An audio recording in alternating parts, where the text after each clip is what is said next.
آج اپنی گفتگو کا آغاز ایک بہت ہی مظلوم فلسطینی بچے سے کرنا چاہتا ہوں۔ یہ وہ فلسطینی بچہ ہے جو غزہ کی ایک سڑک پر بہت سی لاشیں پڑی ہیں، ان لاشوں میں سے اپنے والدین کی لاش کو تلاش کر رہا ہے اور آخر کار اس کو اپنی والدہ کی جو لاش ہے وہ مل جاتی ہے اور وہ پھر اس پہ روتا ہوا اپنی والدہ کا ماتھا چومتا ہے۔ تو یہ جو بچہ ہے اس کے آنسوؤں میں آپ کو صرف مشرق وسطیٰ نہیں بلکہ اس دنیا کا مستقبل بھی نظر آ رہا ہے، کیونکہ یہ جو غزہ میں جو کچھ ہو رہا ہے یہ صرف مڈل ایسٹ پہ نہیں بلکہ پوری دنیا کی سیاست پر اثرات مرتب کرے گا، اور آئندہ آنے والے کئی سال تک ایسے بہت سے بچے جن کا تعلق مختلف مذاہب سے، مختلف نسلوں سے، مختلف ممالک سے ہوگا، بدقسمتی سے وہ اسی طرح یتیم ہوتے رہیں گے۔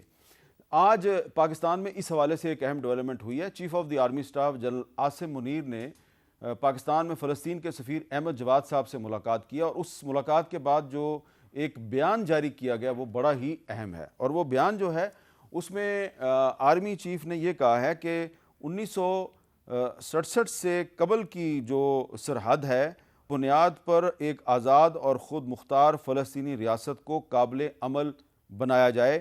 غزہ میں جو اس وقت موجودہ ظلم ہے یہ اسرائیل کی طرف سے انسانی حقوق کی سنگین خلاف ورزیوں اور ریاستی دہشت گردی کے تسلسل کا نتیجہ ہے، اور آرمی چیف نے اسرائیلی جارحیت کے فوری خاتمے، امدادی راہداری کھولنے، شہریوں کے تحفظ اور انسانی حقوق کی پاسداری کا بھی مطالبہ کیا ہے۔ اب اس میں ایک سوال پیدا ہوتا ہے کہ ہم پاکستانی جو ہیں وہ کہہ رہے ہیں ہم غزہ مارچ کریں گے، ہم فلسطینیوں کے ساتھ کھڑے ہیں، لیکن ہم ان کی مدد کیسے کر سکتے ہیں؟ ہمارا تو غزہ تو دور کی بات ہے، مصر تک جانا ہی کافی مشکل ہے۔ تو ابھی چند دن پہلے ہماری نگران حکومت کے ایک وزیر صاحب جو ہیں وہ مصر ایک کانفرنس میں شرکت کے لیے گئے، جہاں پہ ان کو مختلف اسلامی ممالک کے جو وزراء صاحبان ہیں اور اہم شخصیات ہیں ان کے ساتھ فلسطین پہ بات چیت کرنے کا موقع ملا۔ تو آج ہم نے ان کو اپنے پروگرام میں دعوت دی ہے، زحمت دی ہے۔ جناب انیک احمد صاحب وفاقی وزیر برائے مذہبی امور، ان سے بات کریں گے کہ پاکستان اس صورتحال میں کیا کر سکتا ہے، اور ظاہری بات ہے کچھ سیاسی معاملات ہیں تو اس پہ گفتگو کے لیے ہمارے ساتھ موجود ہیں جناب بیرسٹر گور خان صاحب، پاکستان تحریک انصاف سے ان کا تعلق ہے، اور چیئرمین تحریک انصاف کے وکیل ہیں محسن شاہ نواز رانجھا صاحب، مسلم لیگ نون کے سینئر رہنما اور قانون دان۔ سب سے پہلے یہ بتائیے انیک احمد صاحب کہ جو آرمی چیف کی ملاقات ہوئی فلسطینی سفیر کے ساتھ، روٹین کی ایک ملاقات ہے، لیکن جو پریس ریلیز جاری ہوئی ہے اس میں جو 1967 سے پہلے کا جو بارڈر ہے اس کی بنیاد پہ ایک آزاد فلسطینی ریاست قائم کرنے کا مطالبہ ہے جس کا دارالحکومت القدس شریف ہو، اس کی کیا اہمیت ہے؟ دیکھیے یہ کوئی نیا مطالبہ نہیں ہے، یہ بہت پرانا مطالبہ ہے، لیکن 1967 کی سرحدوں پہ جانا کیا آج قابل عمل ہے؟ اور یہ مطالبہ جیسے کہ ہمارے کشمیر کے تعلق سے بڑے مطالبات ہیں، ہماری یو این کی قراردادوں کے حوالے سے بہت سارے مطالبات ہیں، لیکن جو امپیریکل ایویڈنسز ہیں یا آج جو مطلوب ہے بات وہ کیا ہے؟ اور کیا ایک چیز میں امیر صاحب یہ عرض کروں گا، مطالبہ ایک الگ چیز ہے، ہونا چاہیے، لیکن قابل عمل حل وہ دوسری چیز ہے۔ نہیں، لیکن یہ جو مطالبہ ہے 1967 کے بارڈر پہ واپس جائیں، جی یہ تو یونائٹڈ نیشنز کی ریزولوشن بھی ہے۔ جی، تو میں نے جو کشمیر کا میں نے حوالہ دیا تو کہ کشمیر کے حوالے سے اقوام متحدہ کی ریزولوشنز نہیں ہیں؟ بالکل ہیں، ہے نا؟ تو دیکھیں اکیڈمک گفتگو بہت اچھی ہوتی ہے، لیکن اسرائیل نے کیا کسی ریزولوشن پر آمادگی کا اظہار کیا جس طرح انڈیا نے کیا کسی کشمیر کے حوالے سے کسی ریزولوشن پر آمادگی کا اظہار کیا؟ ممکن العمل کوئی حل وہ کیا ہے؟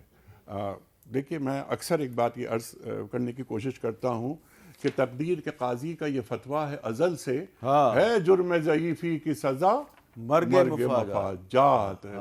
آج جو معاملات ہو رہے ہیں، میں چیف صاحب کے اس عمل کی تعریف کرتا ہوں۔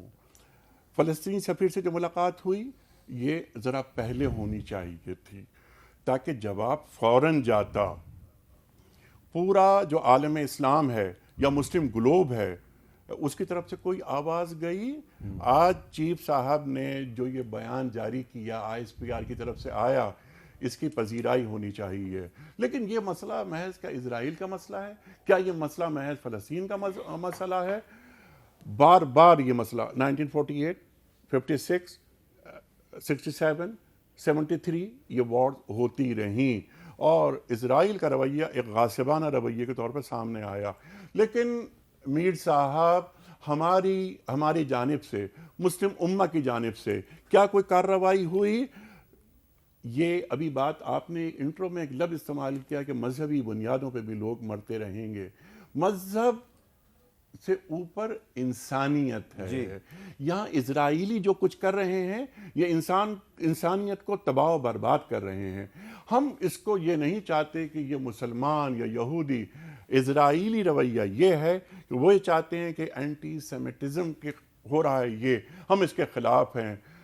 جناب والا، جب بلنکن آتے ہیں اور وہ یہ بیان دیتے ہیں کہ میں یہاں فورن سیکرٹری کی حیثیت سے نہیں آیا، میرا باپ یہودی، میری ماں یہودی، میرا خاندان یہودی اور میں یہودی، آپ کیا کر رہے ہیں؟ کیا آپ کے ذہن میں یہ بات ہے کہ اگلے سال جو الیکشن ہو رہا ہے امریکہ میں اس کے لیے پبلک سپورٹ چاہیے، اور جب تک جوئش سپورٹ آپ کے ساتھ نہیں ہوگی آپ آگے نہیں بڑھ پائیں گے، الیکشن نہیں جیت پائیں گے؟ میرا خیال ہے کہ